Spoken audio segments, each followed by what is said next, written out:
एक संत बरसाना में रहते थे और हर रोज सुबह उठकर यमुना जी में स्नान करके राधा जी के दर्शन करने जाया करते थे। यह नियम हर रोज का था।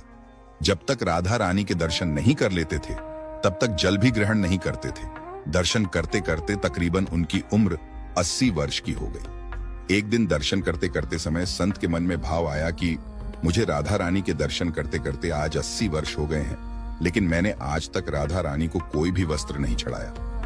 लोग राधा रानी के लिए नारियल, चुनरिया, चूड़ी, बिंदी, साड़ी, लहंगा, चुनरिया लाते हैं, लेकिन मैंने तो आज तक कुछ भी नहीं चढ़ाया है।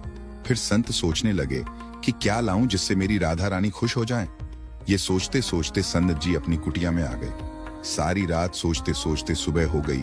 उठकर स्नान किया और मार्केट में जाकर सबसे सुंदर वाला लहंगा, चुनरिया का कपड़ा ले आए और अपनी कुटिया में आकर अपने ही हाथों से लहंगा चुनरिया को सिला और सुंदर से सुंदर उस लहंगा चुनरिया में गोटा लगाया। जब पूरी तरह से लहंगा चुनरिया को तैयार कर लिया तो मन में सोचा कि इस लहंगा चुनरिया को अपनी राधा रानी को पहनाऊंगा तो मेरी राधा रानी बहुत ही सुंदर लगेंगी। ये सोच करके आज संत जी उस लहंगा चुनरिया को लेकर राधा रानी के मंदिर को चल दिए।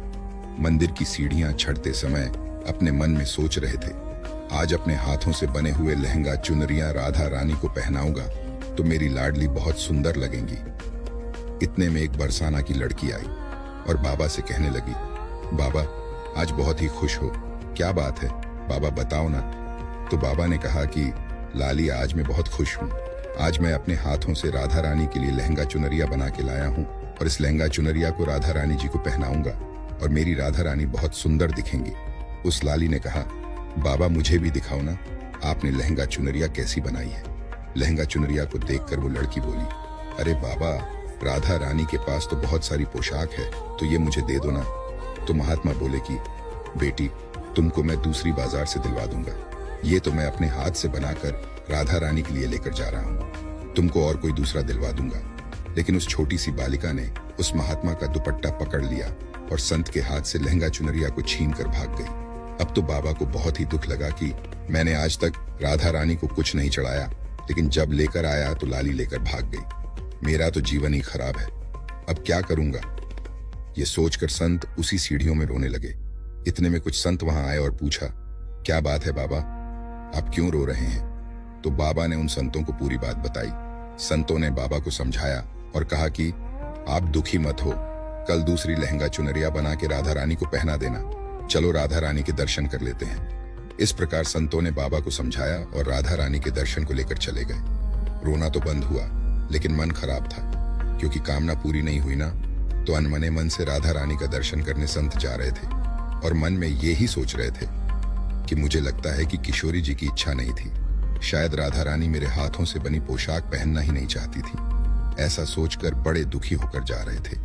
मंदिर आकर राधा रानी के पट खुलने का इंतजार करने लगे। थोड़े ही देर बाद मंदिर के पट खुले तो संतों ने कहा, बाबा देखो तो आज हमारी राधा रानी बहुत ही सुंदर लग रही हैं। संतों की बात सुनकर के जैसे ही बाबा ने अपना सिर उठा करके देखा तो जो लहंगा चुनरिया बाबा ने अपने हाथों से बनाकर लाए थे वही आज राधा रानी ने पहना था।